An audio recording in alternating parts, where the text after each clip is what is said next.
नमस्कार दोस्तों। तो आज हम आपको बताने वाले हैं कि 2024 में वट सावित्री व्रत कब रखा जाएगा।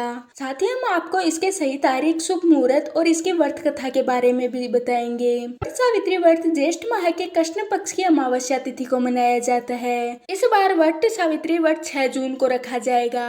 इस दिन सुहागिन महिलाएं पति की लंबी उम्र के लिए यह व्रत रखती हैं। सनातन धर्म में वट सावित्री व्रत का बेहद विशेष महत्व माना जाता है। यह व्रत महिलाएं अपने पति की लंबी आयु की कामना के लिए रखती हैं। इस दिन महिलाएं बरगद या वट वृक्ष की पूजा करती हैं। हिंदू पंचांग के अनुसार ज्येष्ठ माह के कृष्ण पक्ष की अमावस्या तिथि को वट सावित्री व्रत रखा जाता है। इस दिन शनि जयंती भी मनाई जाती है। यह त्योहार सत्यवान सावित्री की कथा से जुड़ा हुआ है। अब हम आपको बताएंगे वट सावित्री व्रत का शुभ मुहूर्त क्या है।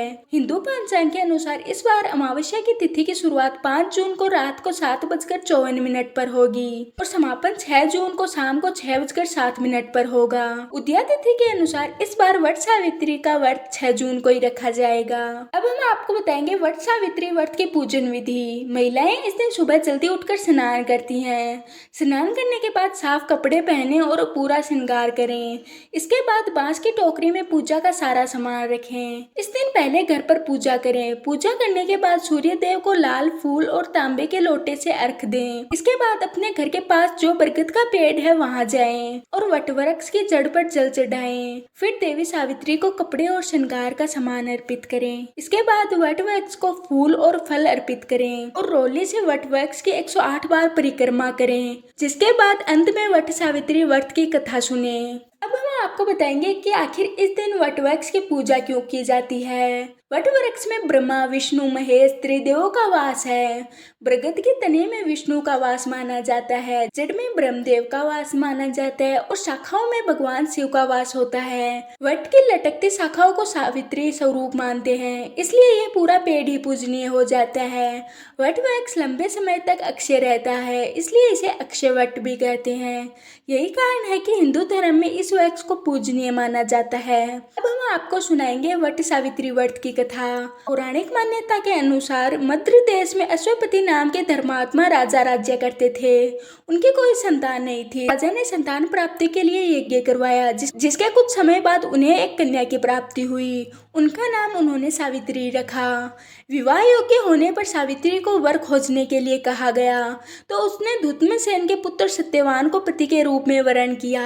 यह बात जब नारद जी को मालूम हुई तो वे राजा अश्वपति से बोले कि सत्यवान अल्पायु है, 1 वर्ष के बाद ही इसकी मृत्यु हो जाएगी। नारद जी की बात सुनकर उन्होंने अपने पुत्री को समझाया और सावित्री सत्यवान को अपने पति के रूप में चुन चुकी थी। सावित्री के दृढ़ रहने पर आखिरकार राजा अश्वपति ने सावित्री और सत्यवान का विवाह कर दिया। सावित्री सास ससुर और पति की सेवा में लगी रहती थी।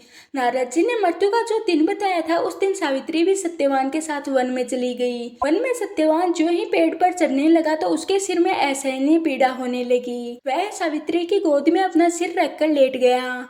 थोड़ी देर बाद सावित्री ने देखा कि अनेक दूतों के साथ हाथ में पास लिए यमराज खड़े हैं। यमराज सत्यवान के अनुप्रमाण जीव को लेकर दक्षिण दिशा में चल दिए। सावित्री को आते देख यमराज ने कहा, हे पति परायणे, जहाँ तक मनुष्य साथ दे सकता था तुमने अपने पति का साथ दिया है, अब तुम लौट जाओ। सावित्री ने कहा, जहाँ तक मेरे पति जाएंगे वहाँ तक मुझे जाना चाहिए, यही सनातन सत्य है। यमराज ने सावित्री की धर्मपरायण वाणी सुनकर वर मांगने को कहा। सावित्री ने कहा, मेरे सास ससुर अंधे हैं, उन्हें नेत्र ज्योति दें।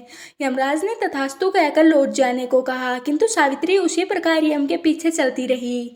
यमराज ने उनसे पुनः वर मांगने को कहा। सावित्री ने वर मांगा कि मेरे ससुर का खोया हुआ राज्य उन्हें मिल जाए। यमराज ने तथास्तु कहकर लौट जाने को कहा, परंतु सावित्री फिर भी नहीं गई। सावित्री के पति भक्ति व निष्ठा को देखकर यमराज जी पिघल गए। उन्होंने एक और वर मांगने को कहा। तब सावित्री ने मांगा कि मैं सत्यवान के पुत्रों की मां बनना चाहती हूँ, कृपा कर आप मुझे यह वरदान दें। सावित्री के पति भक्ति से प्रसन्न हो इस अंतिम वरदान को देते हुए यमराज ने सत्यवान को पास से मुक्त कर दिया और अदृश्य हो गए। सावित्री अब उसी वट वृक्ष के पास आई। वट वृक्ष के नीचे पड़े सत्यवान के मृत शरीर में जीव का संचार हुआ और वह उठकर बैठ गया। सत्यवान के माता पिता की आंखें भी ठीक हो गई और उन्हें उनका खोया हुआ राज्य भी वापस मिल गया। तो ये थी वट सावित्री व्रत की कहानी। मैं आशा करती हूँ कि आपको ये वीडियो पसंद आई होगी। अब हम मिलते हैं किसी और वीडियो के साथ।